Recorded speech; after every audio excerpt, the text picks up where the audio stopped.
the freelance advice world is full of people telling you how much money they make. And it's very difficult to not compare yourself to that. To say like, oh, this guy who's been doing this for a similar period of time to me is the same age as me or whatever.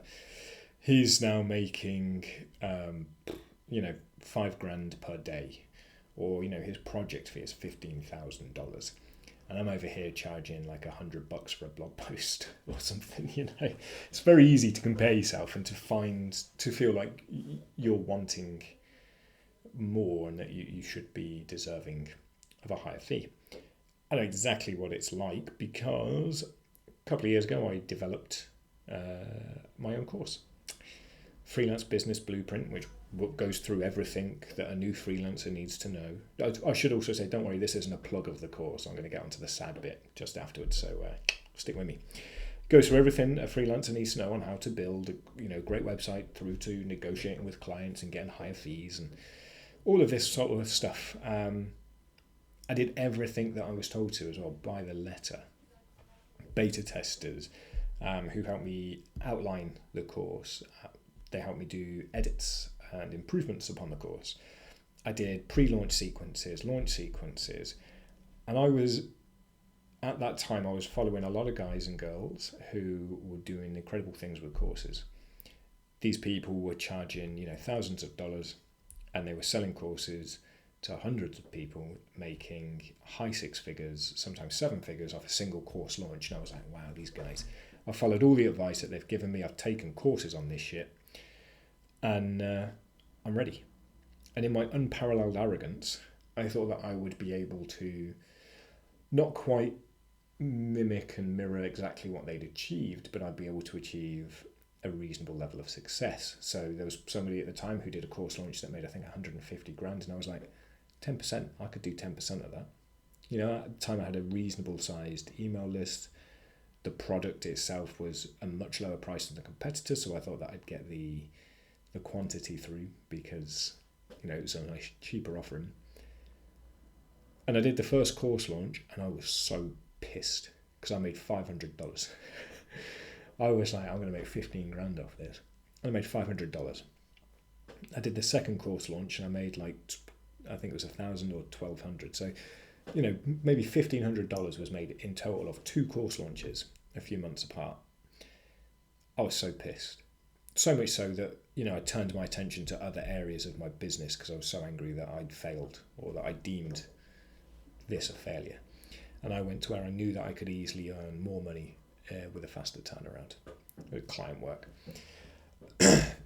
However, I think it was a massive missed opportunity because if over the last 2 years I'd continued to update and promote that course, I could probably be doing, $50,000 launches now of 2 years of hard graft of just focusing on that product, maybe more. Growing my reputation, my influence in that area, all that sort of stuff, I could be doing more. But because the initial steps weren't as good as somebody who's been doing this for 10, 15 years, I gave up. I was like, fuck it.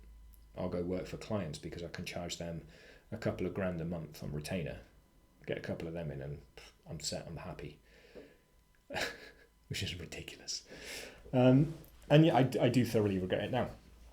It's very easy to compare yourself to the people out there who are releasing their income numbers. Problem is that you never get the full story when somebody says, last month I made 22 grand. Often that 22 grand that they'll have made last month will be a peak that was 6 months in the making. It'll be 6 months of doing work for clients and they probably just closed a bunch of invoices on the same month. So it looks incredible on their income report, but really that's 22 grand spread over 6 months. It could be that, it could be that they have a lot of associated costs which you don't know about. So it's 22 grand, but it's not 22 grand's profit. There's lots of bullshittery that happens. And I showed you in a previous video how you can easily change the income numbers on things like bank statements, Stripe accounts, whatever, to make it look like you're doing good money. But yeah, I want to show you very briefly Pat Flynn's income reports, which I don't think he's doing anymore. But I always admired Pat Flynn's income reports because they did the good and the bad. Pat would list all of the money that he's made, all of the money that he spent, so you get a better idea of the profit rather than just sheer revenue numbers. He would do month-on-month change, so you could see when he was having like a good month, a bad month. But more so, because it had spanned a couple of years, you could see how he'd grown to the level of making like 100,000, 200,000, 300,000 per month. It wasn't just like, I'm going to make some money now. So here we go. Smart passive income. Last 12 months, $2.1 million. Decent.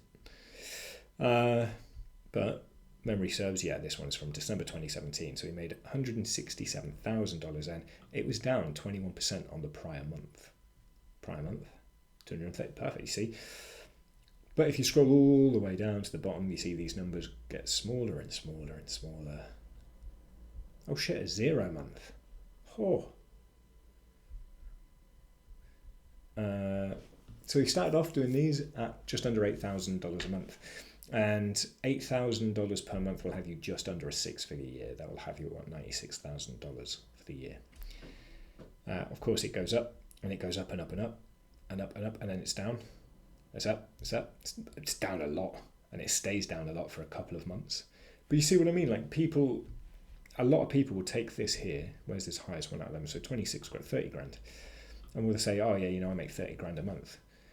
It's not technically a lie because they did make 30 grand in a month, but it's not the truth either. And to compare yourself to that when it took Pat, 1, 2, 3, 4, 5, 6 months of recorded action, you don't know how many more months prior to that he was building these things and getting set up. To compare yourself to that is foolishness.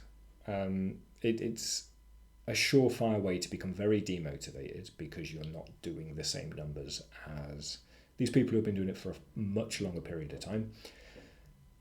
There is a much more stable and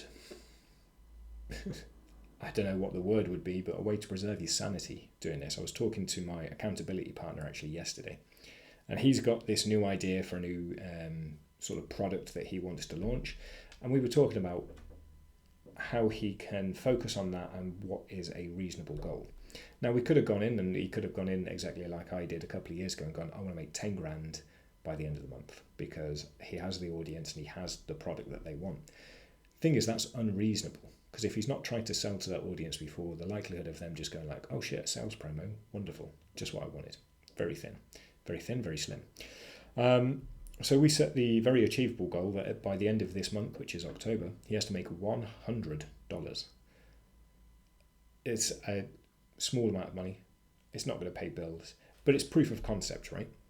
If you can make $100 with a product, you can make $500. If you can make 500, you can make 1,000, 1,000, 3,000, 3,000, 5,000. And that's how you build it up. You set yourself a realistic but challenging goal, and then you use that as the benchmark for the next goal. So if you're looking at monthly income, it's like, I want to make $100 per month off this. Once you've hit $100 per month, then it's like, now I want to grow that to $500 per month. How can I do that? Don't go in and look at like Pat Flynn making 30 grand, or even worse, don't look at Pat Flynn making, what's this big spike here? 321,000 in a month. And when you only make 3,000, go, well, I'm shit at this. 3 grand a month for a product or a service that you yourself have created and are selling on your own to somebody is more than most people who only have a 9-to-5 job will ever do in their life. Most people just turn up to the office, do their hours and go home. If you've created a service that's helping clients or your customers and you make 3 grand off in a month, that is genuinely fucking huge.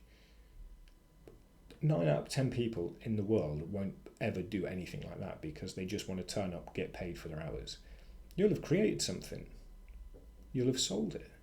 It deserves a pat on the back. But if you're comparing yourself against somebody who's been doing this 10 years, you're going to feel like everything that you do is crap and just not anywhere up to the level it should be. Realistic but challenging goals set on where you are now and how you can get to the next level are the only way to grow your freelance business. Don't buy into all the bullshit that people say out there about like how much money they make. Don't compare yourself to them. Look at where you are. Look at how much you want to make. Map out realistic but challenging goals to get you to that income level.